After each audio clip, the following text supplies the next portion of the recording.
നമസ്കാരം, പൊളിടോക്സിലേക്ക് സ്വാഗതം.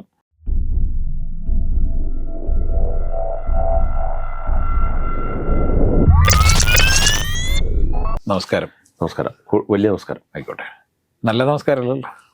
ഈ കോൺഗ്രസ് അവരുടെ ഏറ്റവും പ്രധാനപ്പെട്ട 2 മണ്ഡലങ്ങളിൽ ഇതുവരെ സ്ഥാനാർത്ഥിയെ പ്രഖ്യാപിച്ചില്ല. അമേഠിയും റായ്ബറേലി. റായ്ബറേലിൻ്റെ ഒരു ചരിത്രം നോക്കിയാൽ നമുക്കറിയാം, ഫിറോസ് ഗാന്ധി തൊട്ടുള്ള ചരിത്രമാണ്. പിന്നീട് ദീർഘകാലം സോണിയാഗാന്ധിയുടെ ചരിത്രമാണ്. ഇപ്പോൾ അവിടെ ആര് മത്സരിക്കുന്നതിനെ കുറിച്ചിട്ട് ഇപ്പോഴും ഒരു ധാരണയില്ല. അതുപോലെ തന്നെ അമേഠി ശരിക്കും രാജീവ് ഗാന്ധിൻ്റെ കുത്തക മണ്ഡലമായിരുന്നു.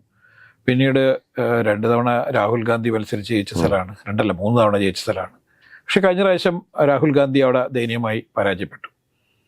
അതിന് കാരണം എന്ന് പറയുന്നത് അദ്ദേഹത്തിന് വയനാട്ടിൽ മത്സരിക്കാൻ വേണ്ടി വന്നപ്പോൾ അവിടെ ശ്രദ്ധിക്കാൻ പറ്റിയില്ല എന്നും അങ്ങനെ അത് പോയി എന്നാണ് പറയുന്നത്. അല്ല, ജയിച്ച കാലത്ത് അവിടെ ശ്രദ്ധിച്ചില്ല എന്നുള്ളതും അത് വളരെ പ്രധാനപ്പെട്ട കാരണമാണ്. പിന്നെ മാത്രമല്ല, അതിനു മുന്നേ രാഹുൽ ഗാന്ധിക്കെതിരെ മത്സരിച്ചിരുന്നത് സ്മൃതി ഇറാനിയായിരുന്നു. സ്മൃതി ഇറാനി അവിടെ തോറ്റുപോയെങ്കിൽ പോലും അവർ പിന്നീട് കേന്ദ്രമന്ത്രി ആവുകയും ഈ അമേഠിയിൽ വളരെ ശ്രദ്ധയോടുകൂടി അമേഠിയെ കൊണ്ടു നടന്നു അവർ എന്നുള്ളതാണ്. അതേസമയം രാഹുൽ ഗാന്ധി അവരുടെ കുത്തക മണ്ഡലം എന്നുള്ള രീതിയിൽ വലിയ ശ്രദ്ധ അവിടെ പതിപ്പിച്ചില്ല. ഇത്തവണ വീണ്ടും രാഹുൽ ഗാന്ധി ഇവിടെ വയനാട്ടിൽ വന്ന് മത്സരിച്ചു എങ്കിൽ പോലും അമേഠിയിൽ പിന്നെയാണ് ഇലക്ഷൻ എന്നുള്ളത് കാരണം അമേഠിയിലും റായ്ബറേലിയിലും പിന്നീട് പ്രഖ്യാപിക്കാം എന്ന് പറഞ്ഞ് കോൺഗ്രസ് ഇങ്ങനെ ഉരുട്ടി കൊണ്ടുപോവാണ്. ഇപ്പോഴും നമ്മൾ ഈ സംസാരിക്കുന്ന ഈ സമയം പോലും അമേഠിയിലോ റായ്ബറയിലോ രാഹുൽ ഗാന്ധി മത്സരിക്കുമെന്നോ അല്ലെങ്കിൽ പ്രിയങ്കാഗാന്ധി മത്സരിക്കുമോ അല്ലെങ്കിൽ ഇവർ 2 മത്സരിക്കില്ല എന്നൊന്നും പറഞ്ഞിട്ടില്ല. ഏറ്റവും ലേറ്റസ്റ്റ് ആയിട്ട് ഇപ്പോൾ വന്ന കാരണം രാഹുൽ ഗാന്ധി പറയുന്നത്, ഞാൻ മറ്റൊരു മണ്ഡലത്തിൽ കൂടി മത്സരിച്ച് ജയിച്ചാലും വയനാട്ടിനെ കൈവിടില്ല എന്നുള്ളതാണ്. അപ്പോൾ അതിനർത്ഥം അവിടെ വെറുതെ ജയിക്കുന്നു, പിന്നീട് അവിടെ ബൈ ഇലക്ഷൻ വരുന്നു എന്നൊക്കെയാണ്. ജയിക്കില്ല എന്നുള്ള ഉറപ്പുമാണ്. അതെ, പക്ഷെ ഇങ്ങനെ പ്രഖ്യാപിച്ചുകൊണ്ട് ഒരു ഇലക്ഷൻ നേരിടുമ്പോൾ അവർക്ക് എത്രത്തോളം ഈ സ്ഥാനാർത്ഥിയോട് താല്പര്യം ഉണ്ടാവും? അല്ല, ശരിക്കും പറഞ്ഞാൽ ഇതില് 2 കാര്യങ്ങളുണ്ട്. ഒന്ന്, എന്തിനാണ് അങ്ങനെ മത്സരിക്കുന്നതെന്ന് എനിക്ക് ഇതുവരെ മനസ്സിലായിട്ടില്ല. ഇത് പണ്ടേ എന്തായാലും വയനാട് ഷുവർ സീറ്റ് ആണെന്ന് കുറച്ചു മുമ്പ് CPI വരെ പറഞ്ഞത്. 3 സീറ്റിൽ നമ്മൾ ജയിക്കും, വയനാട്ടിൽ വോട്ട് കുറയുമെന്ന് മാത്രമേ പറയുന്നു. ഭൂരിപക്ഷം കുറയ്ക്കാൻ അതുവരെ ഉറപ്പായി കഴിഞ്ഞു. പിന്നെ എന്തിനാണ് ഇനി രാഹുൽ ഗാന്ധി ഇനിയിപ്പോ അവിടെ പോയി ഒന്ന് തോറ്റ മണ്ഡലത്തിൽ പോയിട്ട് വീണ്ടും ഒരു ഫൈറ്റ്? അവിടെ നല്ലൊരു പുതിയ ആളെ കൊടുക്കട്ടെ. അല്ല, അമേഠിയിൽ എന്തായാലും അദ്ദേഹം മത്സരിക്കുന്നില്ല എന്ന് പറഞ്ഞു. മത്സരിക്കുന്ന റായ്ബറേലിയിലായിരിക്കും. അല്ല, ഇപ്പൊ കോൺഗ്രസ്സുകാർ ആവശ്യപ്പെട്ടിരിക്കുന്നത്, ഇപ്പൊ ജയറാം രമേശ് പറഞ്ഞത്, അത് അവർക്ക് 2 പേർക്കും വിട്ടുകൊടുക്കും. ഇതെന്തൊരു പാർട്ടിയാണ്? ഇതിനൊരു ദേശീയ പ്രസിഡന്റ് ഇല്ലേ? അപ്പൊ അതിനൊരു വർക്കിംഗ് കമ്മിറ്റി ഉണ്ടെന്നാണല്ലോ നമ്മൾ പറയുന്നത്. വർക്ക് ചെയ്താലും ഇല്ലേലും. കോൺഗ്രസിനെതിരെ മോദിയുടെ ഏറ്റവും വലിയ ആരോപണം എന്താണ്? ഇതൊരു കുടുംബ പാർട്ടിയാണ്. ഇതിൽ അമ്മയും മക്കളൊക്കെ ചേർന്നുകൊണ്ട് വീതം വെച്ച് പോകുന്നു, അവരുടെ തീരുമാനം നടപ്പിലാക്കുന്നു, കുറെ ആൾക്കാർ അതിന്റെ പുറകെ. അങ്ങനെയല്ല BJP എന്നാണ് യഥാർത്ഥത്തിൽ. ഈ മോദിയുടെ ആരോപണം ശരിവെക്കുന്നതാണല്ലോ കോൺഗ്രസിന്റെ ഇതുവരെയുള്ള പെർഫോമൻസ്. ഇനിയിപ്പോൾ നാളെ എന്താവും നമുക്കറിയില്ല. എത്രയോ കാലത്തിന് ശേഷമാണ് ഈ ഗാന്ധി കുടുംബത്തിൽ നിന്നല്ലാത്ത ഒരാൾ പ്രസിഡന്റായി വരുന്നത്. ഇപ്പം പേരിനെങ്കിലും ഖർഗെ പ്രസിഡന്റായി നിൽക്കുന്നു, പക്ഷേ ഹൈക്കമാൻഡ് എന്ന് പറഞ്ഞിട്ട് തീരുമാനങ്ങളൊക്കെ എടുക്കുന്നത് സോണിയാഗാന്ധിയും പ്രിയങ്കാഗാന്ധിയും രാഹുൽ ഗാന്ധിയൊക്കെ തന്നെയാണ്. ഇത് ഇവിടെ വേറൊരു വിഷയം കൂടിയുണ്ട്. ഇപ്പൊ അമേഠിയിൽ മത്സരിക്കാൻ വേണ്ടിയിട്ട് ഞാൻ സ്ഥാനാർത്ഥിയാവണമെന്ന് ചിലർ ആവശ്യപ്പെടുന്നു എന്ന് പറഞ്ഞുകൊണ്ട് പ്രിയങ്കയുടെ ഭർത്താവ് റോബർട്ട് ഭദ്ര രംഗത്ത് വരികയും അവിടെയൊക്കെ പോസ്റ്ററുകളൊക്കെ പതിക്കുകയൊക്കെ ചെയ്തു. റോബർട്ടിനെ ഭദ്രയെ വിളിക്കൂ അമേഠി രക്ഷിക്കൂ എന്നുള്ളതാണ്. അപ്പോൾ സ്മൃതി ഇറാനിക്ക് അവിടെ ചെറിയ ഒരു തട്ടുകേട് ഉണ്ടായിട്ടുണ്ടെന്നാണ് അവിടെ പോയ പത്രപ്രവർത്തകരൊക്കെ പറയുന്നത്. കാരണം അവിടെ പഴയ പോലെ അല്ല, കോൺഗ്രസ് തന്നെയാണ് കുറച്ചും കൂടി നല്ലത് എന്നുള്ള രീതിയിലേക്കുള്ള അവിടെയുള്ള ആളുകൾ അത്തരത്തിലുള്ള അഭിപ്രായം പറഞ്ഞു തുടങ്ങിയെന്നല്ല. അവരുടെ കൂടി ആവശ്യമായിരുന്നു അമേഠിയിൽ രാഹുൽ ഗാന്ധി മത്സരിക്കുന്നത്. യഥാർത്ഥത്തിൽ രാഹുൽ ഗാന്ധിക്ക് ഇപ്പോഴും അവിടെ പോകാനോ അവിടെ മത്സരിക്കാനോ താല്പര്യമില്ല എന്നുള്ളത് വേറെ ചരിത്രം. പക്ഷെ റായ്ബറേലിയിൽ ഇപ്പൊ അത്രയും മോശമാക്കിയിട്ടില്ല, കോൺഗ്രസ് അത്ര മോശം അവസ്ഥയിലല്ല. അതുകൊണ്ട് അവിടെ ചിലപ്പോൾ മത്സരിച്ച് ജയിക്കാനൊക്കെ സാധ്യതയുണ്ട്. പക്ഷെ ഇത്തരത്തിൽ ഞാൻ വയനാട് വിടില്ല എന്ന് പറഞ്ഞുകൊണ്ട് അവിടെ മത്സരിക്കാൻ പോയാൽ ഈ മത്സര സാധ്യത അല്ല ജയസാധ്യതയെ അത് ബാധിക്കും.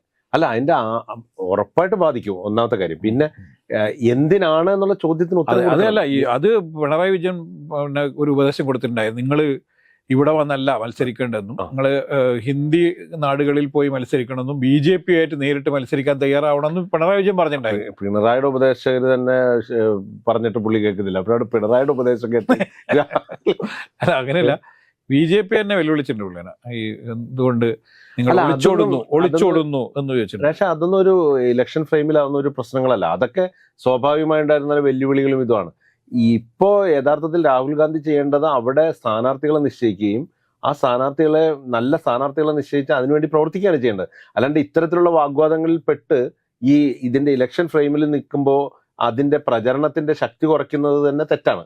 എന്തിനാണ് രാഹുൽ ഗാന്ധിക്ക് ഇനി വേറൊരു മണ്ഡലത്തിൽ മത്സരിച്ച് അവിടെ ഏതെങ്കിലും ഒരെണ്ണം രാജിവെച്ച് അവസാനം അന്ന് പറയും, അവിടുത്തെ ആളുകൾ പറയുന്നു അവിടെ തന്നെ നിന്നാൽ മതി, വയനാട് രാജിവെക്കാൻ പറഞ്ഞ് ഇത് എന്തിനാണ് ഇങ്ങനത്തെ? ഇവർക്ക് ഈ കോൺഗ്രസിന് ഇപ്പം യഥാർത്ഥത്തിൽ അതായത് ഗാന്ധി കുടുംബത്തിൽ നിന്ന് അല്ലെങ്കിൽ നെഹ്റു കുടുംബത്തിൽ നിന്ന് ഒരാൾ വരണം എന്നുള്ള ആഗ്രഹം കൊണ്ടാണ്. ഇപ്പം റായ്ബറേലി ദീർഘകാലമായിട്ട് ഇവർ മത്സരിച്ചുകൊണ്ടിരിക്കുന്നതിന് അത്തരത്തിലൊരു നൊസ്റ്റാൾജിക് ഫീലിംഗ് ഉണ്ടെങ്കിൽ ചെയ്യേണ്ടതെന്ന് പറഞ്ഞാൽ പ്രിയങ്ക ഗാന്ധിനാണോ മത്സരിപ്പിക്കാൻ വേണ്ടത്. പകരം ഇപ്പൊ കോൺഗ്രസ് തന്നെ പറയുന്നത് പ്രിയങ്ക ഗാന്ധി മത്സരിക്കാതെ രാഹുൽ ഗാന്ധി മത്സരിക്കുകയും പ്രിയങ്ക ഇലക്ഷൻ പ്രചരണത്തിന് മേൽനോട്ടം വഹിക്കട്ടെ എന്നുള്ളതാണ്. ഇപ്പൊ സംഭവിക്കുക എന്താണെന്ന് പറഞ്ഞാൽ ഇവിടെ മത്സരിച്ച് ജയിക്കും. റായ്ബറേലിയിൽ എന്തായാലും രാഹുൽ ഗാന്ധി നിന്ന് മത്സരിച്ച് ജയിക്കും. ഇപ്പൊ സംഭവിക്കും അപ്പം വയനാട്ടിൽ അവർ രാജിവെക്കും. ഇപ്പൊ ഈ പറയുന്നൊന്നും ആയിരിക്കില്ല പിന്നീട്. അതാണ് ഞാൻ വയനാട്ടിൽ രാജിവെക്കും. അപ്പൊ വയനാട് രാജിവെച്ച് പിന്നീട് പ്രിയങ്കയെ കൊണ്ടുവന്ന് വയനാട്ടിൽ ബൈ ഇലക്ഷനിൽ മത്സരിപ്പിച്ച് ജയിപ്പിക്കുക എന്നൊക്കെയുള്ള ചില ഗിമ്മിക്കുകളാണ് ഇപ്പൊ ആലോചിക്കുന്നത്. കോൺഗ്രസിനെ സംബന്ധിച്ചിടത്തോളം കോൺഗ്രസ് എല്ലാ കാലത്തും കോൺഗ്രസിന്റെ പ്രസിഡന്റ് മത്സരിക്കട്ടെ റായ്ബറേലി, അങ്ങനെ ഒരാളുണ്ടല്ലോ. ആ കോൺഗ്രസിന്റെ പ്രസിഡന്റിനൊന്നും മത്സരിക്കാനുള്ള കെൽപ്പുണ്ടായിരുന്ന നേരത്തെ തന്നെ സ്ഥാനാർത്ഥിയെ പ്രഖ്യാപിച്ചാണ്. പക്ഷെ ഞാൻ പറയണ അങ്ങനെയാണെങ്കിൽ എന്തിനാണ് ഇന്ന് ഇത്രയും നാളും ഇത്രയും ദിവസം BJP അവരുടെ സ്ഥാനാർത്ഥികളെ പ്രഖ്യാപിക്കാതെ ഇതാരാ വരുന്നതെന്ന് നോക്കിയിരുന്നു. ഇന്നിപ്പോ BJP അവിടെ റായ്ബറേലിയിൽ സ്ഥാനാർത്ഥി പ്രഖ്യാപിച്ചു. അത് കഴിഞ്ഞ പ്രാവശ്യം സോണിയോട് മത്സരിച്ച ആള്. അതെ, എന്നിട്ടും ഇത് എന്ത് തരം കോൺഫിഡൻസ് ആണ് ഇവരിൽ വർക്ക് ചെയ്യുന്നത്? ഇതുവരെ ഇതിനെയും നീട്ടി അപ്പൊ ഇങ്ങനെ നീട്ടും തോറും കോൺഗ്രസ് പ്രവർത്തകർക്കിടയിലും പ്രശ്നങ്ങളാണല്ലോ. അല്ല, ഇത് ഇവിടെയും അതൊക്കെ അത്തരത്തിലുള്ള ചില കൺഫ്യൂഷൻ ഉണ്ടായിരുന്നില്ല, അറിയാലോ. ഏറ്റവും അവസാനം വരെ നീട്ടിക്കൊണ്ടിട്ടൊക്കെയാണ്. ഇപ്പൊ ആലോചിക്കുന്ന ഒരു കാര്യം വെച്ചാല്, ഇപ്പൊ നമ്മുടെ പഴയ കരുണാകരൻ രാജ്യസഭാ അംഗമായിരിക്കുമ്പോഴാണ് നമ്മുടെ പത്മജ മുകുന്ദപുരത്ത് മത്സരിക്കുന്നത്. അന്ന് ബൈ ഇലക്ഷനിൽ വടക്കാഞ്ചേരിയിൽ മുരളി രണ്ടുപേരും തോറ്റുപോയെന്നൊരവസ്ഥ. ഇപ്പൊ സോണിയാഗാന്ധി രാജ്യസഭാ മെമ്പറാണ്. അതെ.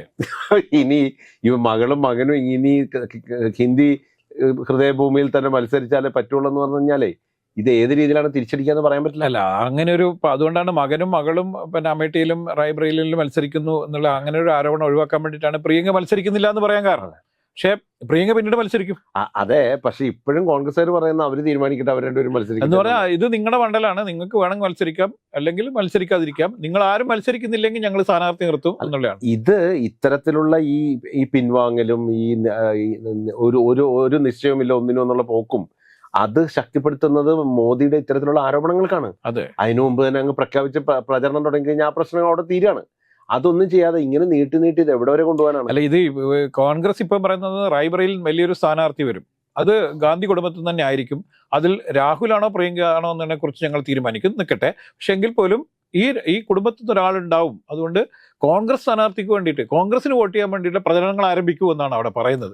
സ്ഥാനാർത്ഥിയെ നമ്മൾ കൊണ്ടുവരും, കോൺഗ്രസിന്റെ സ്ഥാനാർത്ഥി ഉണ്ടാവും, ശക്തനായ സ്ഥാനാർത്ഥി ഉണ്ടാവും. അത് തന്നെ അടിസ്ഥാനരഹിതമാണല്ലോ അത്തരത്തിലുള്ള ഒരു കോൺഗ്രസ് പുള്ളിക്കഞ്ഞിട്ട്. ഞാനൊരു കാര്യം ചോദിച്ചിട്ട്, കോൺഗ്രസ് എന്തുകൊണ്ടാണ് ഈ അവസ്ഥയിലേക്ക് എത്തിയത്? അതെ, കാലാകാലമായിട്ട് കോൺഗ്രസ് ഇത്തരത്തിലുള്ള ബ്ലണ്ടർ തീരുമാനങ്ങൾ കൈക്കൊണ്ടതിന്റെ ഫലമായിട്ടല്ലേ? ആണ്, സംശയമില്ലല്ലോ. അതുകൊണ്ടാണല്ലോ ഇപ്പോഴും എന്നിട്ടും പഠിക്കാതെയാണ് പ്രത്യേകിച്ച് ഇപ്പൊ തെരഞ്ഞെടുപ്പ് മൊത്തത്തിൽ വിലയിരുത്തുമ്പോഴത്തേക്കും പഴയതുപോലുള്ള ഒരു ഒരു എഡ്ജ് മോദിക്കില്ല എന്ന് തിരിച്ചറിഞ്ഞിട്ട് പോലും ഇത്തരത്തിലുള്ള നിർണായകമായ 2 സ്ഥലങ്ങളിൽ ഗാന്ധി കുടുംബം എന്ന് പറഞ്ഞാൽ അങ്ങനെ എന്തായാലും കോൺഗ്രസിനാണല്ലോ വോട്ട്. അതെ, അത് ചെയ്യാതെ അവിടെയൊക്കെ കൈച്ചിഹ്നം വരച്ചു കഴിഞ്ഞു. ഈ 2 സ്ഥലങ്ങളിലും കൈച്ചിഹ്നം വരച്ച് കോൺഗ്രസിന് വോട്ട് ചെയ്യാൻ വേണ്ടി അഭ്യർത്ഥന. ഇനി അവിടെ സ്ഥാനാർത്ഥിയുടെ പേര് മാത്രമാണ് വരേണ്ടത്. സാധാരണ എല്ലായിടത്തും ആളെ നേരെ തിരിച്ചാണ്, ചിഹ്നമാണ് കിട്ടുക. അല്ലെ, തിരിച്ച് ആണ് സംഭവിക്കുന്നത്. അപ്പൊ ഇത് അവിടെയുള്ള ആളുകളുടെ അടുത്ത് ഇവർ പറയുന്നത്, കോൺഗ്രസ് പ്രവർത്തകർക്കിടയിൽ അവർ പറയുന്നത്, കോൺഗ്രസിന് വളരെ വ്യക്തമായ 2 സ്ഥാനാർത്ഥികൾ വരും. അത് പ്രിയങ്കയാണോ രാഹുലാണോ എന്ന് വളരെ ദിവസങ്ങൾക്കുള്ളിൽ തീരുമാനമാവും. ഒരാഴ്ചയായി പറയാൻ തുടങ്ങി.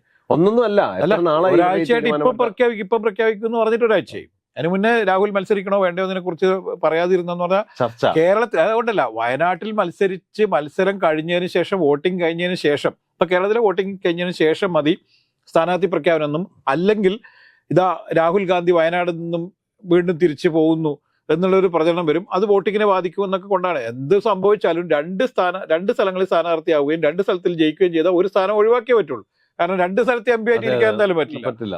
ഇതൊക്കെ എന്ന് പറഞ്ഞാൽ യഥാർത്ഥത്തിൽ ഇലക്ഷൻ കമ്മീഷന് ബുദ്ധിമുട്ടുണ്ടാക്കുന്നതാണ്, രാഷ്ട്രീയ പാർട്ടികൾക്ക് ബുദ്ധിമുട്ടുണ്ടാക്കുന്നതാണ്. അപ്പൊ ഇത്തരത്തിലുള്ള പഴഞ്ചൻ പരിപാടി, ഇത് പഴഞ്ചൻ പരിപാടിയായിരുന്നു.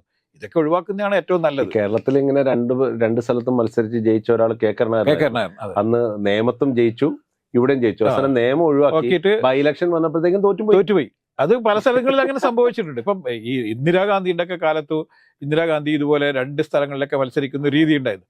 പക്ഷെ ആ കാലൊക്കെ മാറി, പൊളിറ്റിക്സിൽ തന്നെ ഒരുപാട് മാറ്റങ്ങൾ സംഭവിച്ചു, വോട്ടിംഗ് പാറ്റേണിൽ സംഭവിച്ചു, പലതരത്തിലുള്ള മാറ്റങ്ങൾ ഉണ്ടായിട്ടുണ്ട്. അതിനെ ഉൾക്കൊള്ളാൻ തയ്യാറാവണം. പക്ഷെ ഇവർ ഈ പഴയ പാരമ്പര്യവും കോൺഗ്രസിന്റെ പാരമ്പര്യവും ഇലക്ഷന്റെ ചില സ്ട്രാറ്റജിയിലുള്ള പാരമ്പര്യവും ഒക്കെ ഇത് പഴയ അവസ്ഥയിൽ പിടിച്ച് നിൽക്കുകയാണ്. ഇത് ഈ അടിയിലെ മണ്ണ് മൊത്തം ഒഴിഞ്ഞു പോകുന്നൊന്നും ആരും അറിയുന്നില്ല എന്നുള്ളതാണ് കോൺഗ്രസ് ഇപ്പോഴും നേരിടുന്ന ഒരു പ്രശ്നം. ഇപ്പൊ കോൺഗ്രസ് ഇപ്പോൾ വളരെ ശക്തമായി നിൽക്കുകയും ഒരുമിച്ചുള്ള ഘടകകക്ഷികൾ, ഇപ്പൊ ഇന്ത്യ മുന്നണിയിലെ മറ്റ് ഘടകകക്ഷികൾക്കെല്ലാം കൃത്യമായി ഊർജ്ജം പകരുകയൊക്കെ ചെയ്താൽ ചിലപ്പോൾ നല്ല മത്സരം കാഴ്ചവെക്കാനും കട്ടക്കട്ട വെക്കാനും ഭരണത്തിൽ വന്നില്ലെങ്കിലും വളരെ ശക്തമായ ഒരു പ്രതിപക്ഷമായി നിൽക്കാനെങ്കിലും പറ്റുന്നൊരു സാഹചര്യമുണ്ട്. അവിടെ ഒരു മണ്ഡലത്തിൽ കാണിച്ച് വീണ്ടും സ്വയം കുത്തി മരിക്കരുത് എന്ന് മാത്രമേ ഇനി പറയാനുള്ളൂ.